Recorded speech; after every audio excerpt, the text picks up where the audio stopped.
औज़ुबिल्लाहिमिनश्शैतानिर्रजीम बिस्मिल्लाहिर्रहमानिर्रहीम। ना पूछो ज़माने से कि क्या हमारी कहानी है, हमारी पहचान तो बस इतनी है कि हम सब हिंदुस्तानी हैं।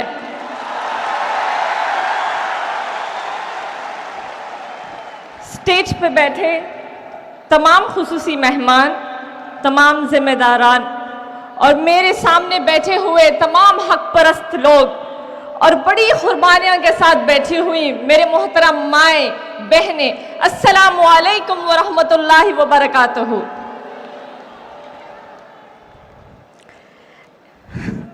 इक्वल राइट्स टू ऑल, सबको बराबर का हक, दुनिया की सबसे बड़ी डेमोक्रेसी के सबसे वजनदीदार शब्द। हिंदुस्तान का कॉन्स्टिट्यूशन हमें इक्वल राइट्स टू ऑल की आज़ादी देता है, लेकिन आज का पॉलिटिकल सिचुएशन ने इस मतलब को ही बदल दिया है। यहाँ सिर्फ उनकी हिफाजत और राइट्स मिल रही हैं जो आज मौजूदा सरकार की चापलूसी करता है, वो चाहे रेपिस्ट हो, क्रिमिनल हो, चोर हो या लिंचिंग करने वाला हो। इनका एक नया मोटो है, या तो बीजेपी के साथ जुड़ जाओ या तो फिर जेल चले जाओ। ऐसे बहुत सारे एग्जाम्पल्स हमारे सामने हैं। ऐसे वाक़यात हमें आज़ादी से पहले भी देखने को मिलती थी कि लोग डर के मारे बीजेपी की ब्रिटिश हुकूमत के साथ जाकर जुड़ जाती और उनकी चापलूसी किया करती थी। एक पॉलिसी और भी थी ब्रिटिशर्स की, वो था डिवाइड एंड रूल, जो आज के पॉलिटिकल फैसिस्ट लोग अभी भी उनका पॉलिटिकल हथियार बनाकर इस्तेमाल कर रही हैं। और शायद हमारी कहीं ना कहीं हमारी खामोशी की वजह से ऐसी सियासत में वो कामयाब भी हो रही हैं, लेकिन ये नहीं जानते कि ये तभी भी गलत और नुकसानदायक था और आज भी गलत और नुकसानदायक है। सुन लो ए फैसिस्ट ताकतें, तुम ये नफरत की सियासत फैलाने में कभी भी कामयाब नहीं होगे। तुम कितनी भी कोशिश कर लो, हम लोग तुम्हें इस मकसद में कभी कामयाब होने नहीं देंगे। एक मजबूत चट्टान की तरह हमेशा तुम्हारे खिलाफ खड़े होंगे। आज हिंदुस्तान की हालत बहुत ज्यादा पस्त है, लेकिन जनाब कहने से नहीं थकते कि सब कुछ ठीक है। शायद मोदी जी का स्पीच का पेपर जो है बदल गया था कि वो ह्यूस्टन में जाकर यूनिटी और डाइवर्सिटी के हक के एग्जाम्पल्स देकर कह रहे थे कि सब कुछ ठीक है हिंदुस्तान में। एक तरफ से कहते हैं कि आर्टिकल 370 को निकालकर अन्य हिंदुस्तानियों की तरह कश्मीरियों को भी पूरा अधिकार दिया जाएगा। अरे कहाँ मिल रहा है अधिकार? 60 दिन से कश्मीरियों को लॉकडाउन किया गया है। उनको डेमोक्रेटिक राइट तो क्या, बेसिक नेचुरल ह्यूमन राइट से भी उनको महरूम किया जा रहा है। इंटरनेट बंद है, फोन बंद है, यहाँ तक कि मस्जिदों में जाना तक मना किया गया है। सुनने में तो ये भी आया है कि अगर से मैयत हो जाती है तो दफनाना भी मुश्किल हो चुका है। अरे कहना आसान है कि सब कुछ ठीक है, लेकिन हकीकत कुछ और है। और हकीकत जानने के लिए मोदी जी आपको अपने विदेशी दौरे छोड़कर अपने मुल्क हिंदुस्तान में वक्त बिताना चाहिए। अरे खौफ कीजिए उन मजलूमों की हाय से, कहीं खुदरत का कहर तुम पर ना बरस पड़े। और अब तो लगता है कि खुदरत का कहर बरसना शुरू हो चुका है। जीडीपी 8% से लेकर 5% हो चुकी है। ऑटोमोबाइल कंपनीज बंद हो रही है, व्यापारियां सड़क पर आ चुकी हैं और एक सर्वे रिपोर्ट के हिसाब से अनएम्प्लॉयमेंट 35 साल से सबसे ज्यादा है और एशियन करेंसी में तो हमारा वर्स्ट परफॉर्मेंस रहा है। यहां तक कि आम आदमियों को 2 वक्त का खाना खाना भी बहुत मुश्किल हो चुका है। जिस देश की अर्थव्यवस्था यानी कि इकोनॉमिक कंडीशन कगार पर है, लेकिन इनके अय्याशों में कोई कमी नहीं है। बहुत हो चुकी भारत के खर्चे पर विदेश यात्राएं, टैक्स पेयर के खर्चे पर विदेश यात्राएं। अरे आपका क्या है? आप तो कहते हैं कि मैं फकीर हूं, झोला लेकर चला जाऊंगा। अन्य हिंदुस्तानियों का क्या होगा? वो कहां जाएंगे?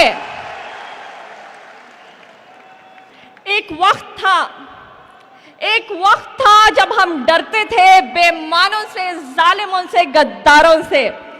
हिफाजत की क्या उम्मीद करें उन हुक्मरानों से जब अपना घर लुट रहा है अपने ही चौकीदारों से।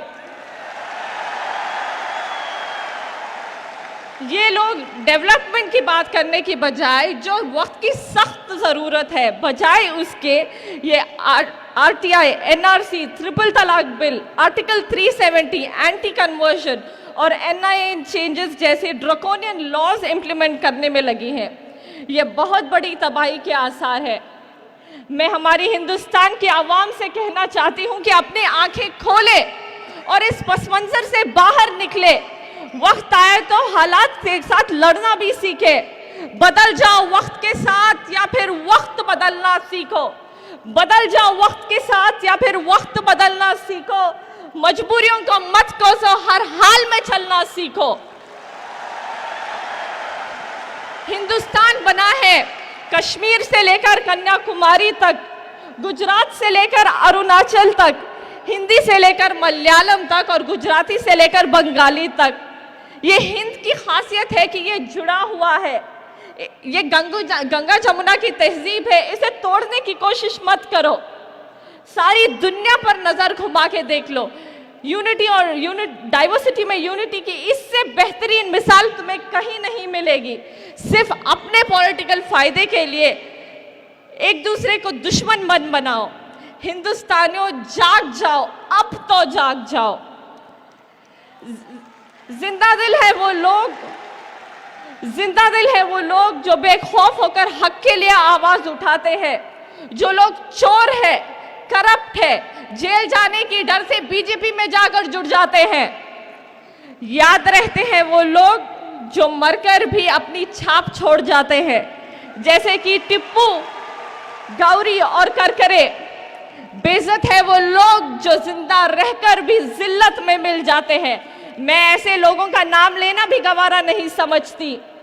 ऐसे सूरत हाल में मैं सलाम करना चाहती हूँ पॉपुलर फ्रंट ऑफ इंडिया का, जो डेमोक्रेसी और सेक्युलरिज्म का झंडा पकड़कर आज भी हक के लिए डट कर खड़ा है। और उनका साथ देने के लिए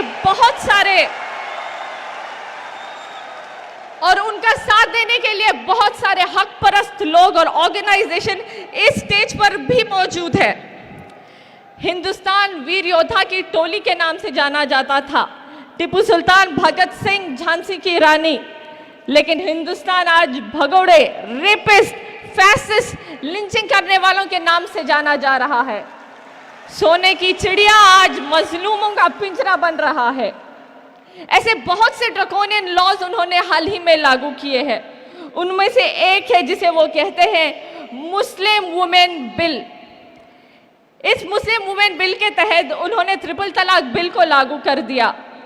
उन्होंने हमारी बुनियादी हुकूक के अंदर मुदाखिलत की है, जिससे कोई भी मुसलमान खवातीन को इस बिल के तहत इंसाफ या कोई भी फायदा नहीं होगा, सिर्फ और सिर्फ नुकसान होगा।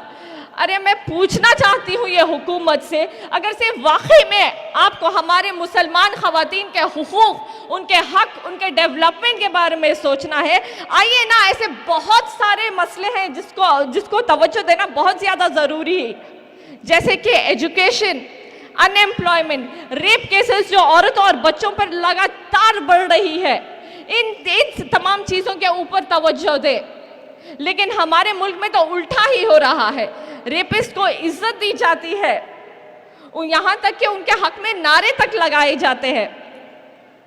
उनका एक बहुत मशहूर नारा था जिससे उन्होंने शुरुआत की थी, बेटी बचाओ।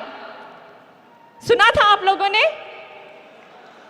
बेटी बचाओ का नारा सही ही कहा था, बेटी बचाओ, सिर्फ हम लोग समझ नहीं पाए। उन्होंने कहा था बेटी बचाओ उनके विधायकों से, लेकिन हम बेवकूफ समझ बैठे कि ये हमारी बेटियों की हिफाजत करेंगे। ये किस तरफ हम लोग बढ़ रहे हैं? क्या अन्य समाज भी मोदी भक्तों की तरह अंधा हो चुका है? जो कम्युनलिज्म के बादल हिंदुस्तान में छाए हैं वो बहुत ज्यादा डेंजरस है।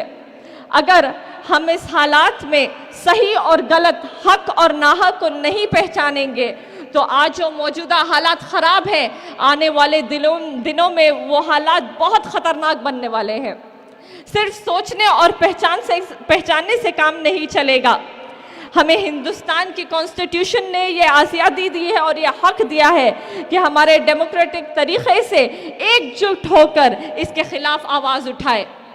मैं बस इस उम्मीद के साथ अपनी बात को मुकम्मल करना चाहूँगी कि मेरे सामने बैठे हुए तमाम हक परस्त लोग और जहाँ कहीं भी लोग ये पैगाम को सुन रहे हैं, कहीं ना कहीं उनके दिलों में आज भी डेमोक्रेसी और कॉन्स्टिट्यूशन पर यकीन है और उसको बचाने के लिए वो जितनी भी हद तक जा सकते हैं वो जाने की कोशिश करेंगे।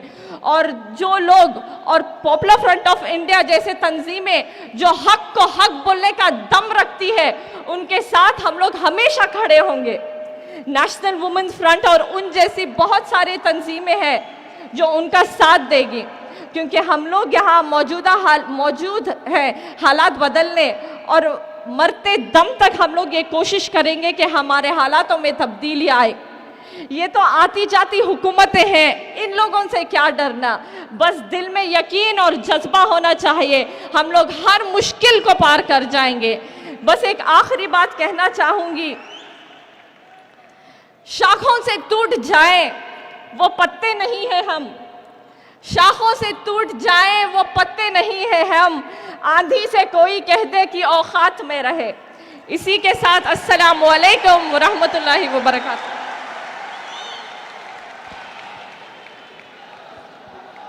ये थी मोहतरमा लुबना मिनहाज सिराज साहिबा, vice president national women friends. मिलत टाइम्स की वीडियोस देखने के लिए यहाँ क्लिक करके सब्सक्राइब करें और हाँ, बेल आइकन जरूर दबाएं। अगर फेसबुक पर देख रहे हैं तो पेज लाइक करें। ताज़ा तरीन खबरों और मज़ामीन के लिए विजिट करें हमारी वेबसाइट www.millettimes.com। हमारी ये वेबसाइट उर्दू, हिंदी, इंग्लिश तीनों लैंग्वेज में मौजूद है।